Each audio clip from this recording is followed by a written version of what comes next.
እረ ሲበርድ በስማ ብዙ ጊዜ የምትፈልጉትን ነገር ስትጠይቁ እነዚህን ሁለት ነገሮች ማስተዋላችሁን አትርሱ። ለምሳሌ ያህል አንድን ነገር ለመጠቀም ከሌላ ሰው ሪኩዌስት ወይም ደግሞ ጥያቄ ማቅረብ ስትፈልጉ አንደኛ ማሰብ ያለባችሁ ምንድነው የምትጠይቁት ሰው ከእናንተ የሚያገኘው ነገር ምንድነው የሚለውን ማሰብ አለባችሁ። ሁሌ እናንተ የምትፈልጉትን ነገር ብቻ መናገር ሳይሆን ያለባችሁ ቀጥታ ያ ሰው ሊጠቀመው የሚችለውን ጥቅም መናገርና በግልጽ ማሳወቅ መቻል አለባችሁ ማለት ነው። ሁለተኛ ደግሞ ስትጠይቁ አጠያይቃችሁን ማሳመር ወይም ደግሞ ሀምብል የሆኑ ወርዶችን መጠቀም። ለምሳሌ አሁን አንድ ኤግዛምፕል ልንገራችሁ። ለምሳሌ አንድ የምሸጠው ፕሮዳክት አለ።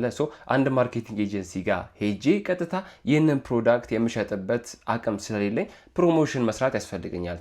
እንደዚህ ነው የምጠይቀው። መጀመሪያ ስለ ማርኬቲንግ ኤጀንሲው የተወሰነ ኖሃው ሊኖረኝ ይገባል። ያላቸው ፕሮዳክሽን እቃ ምንድነው? እኔ ከነሱ ላገኝ የምችለው ምንድነው? እነሱ ደግሞ ከኔ ላገኙት የሚችሉት ቤኔፊት ምንድነው? ምክንያቱም ሙቹዋል ቤኔፊት መሆን ስላለበት ማለት ነው። ሶ ሂር ኢዝ ሃው ኢት ጎስ። ሌትስ ሴይ ለምሳሌ ማርኬቲንግ ኤጀንሲው ራንዌይ ማርኬቲንግ ኤጀንሲ ቢሆን እንደዚህ ነው የምጠይቃቸው።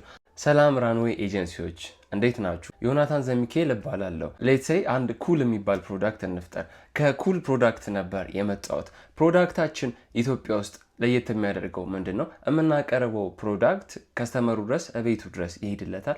እንዲሁም ደግሞ የምናቀርበው ፕሮዳክት 50 ክላይንቶች ይህንን ቴስቲሞኒ ስላስቀመጡ ምቹና እንዲሁም ደግሞ ተስማሚ ሆኖ አግኝተነዋል። ስለዚህ ይህንን ፕሮዳክት ደግሞ ከአዲስ አበባ ውጪ እንዲሁም ደግሞ ከኢትዮጵያ ውጪ ስኬለብል ወይም ደግሞ ተደራሽነቱን ማስፋት ስለፈለግን የማርኬቲንግ ስራ ያስፈልገናል። ስለዚህ ኩል የሚባለውን ፕሮዳክታችንን በእናንተ ማርኬቲንግ ኤጀንሲ በኩል አስተዋውቀን ከእያንዳንዱ ከምናገኘው ሽያጭ ላይ ለእናንተ 20% ኮሚሽን እናስብላችኋለን። አያችሁት አይደለ?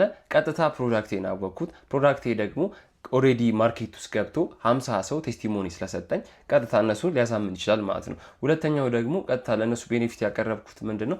ፕሮዳክታችንን ስንሸጥ ከምናገኘው ገቢ ላይ 20% ወይም ደግሞ 10% ኮሚሽን ቀጥታ ለእናንተ ገቢ ምናደርግ ይሆናል ማለት ነው። ስለዚህ ቀጣይ ስጠይቁ አሁን የነገርኳችሁን ቲፕ መርሳት የለባችሁም። ይህ ቪዲዮ ከተመቻችሁ ላይክ አድርጉ። እንዲሁም ደግሞ ብዙ ጊዜ ሰው ሲጠይቅ የሚያስቸግር አይነት ሰው ካለ ይህን ቪዲዮ ሼር አድርጉለት። ይመቻችሁ።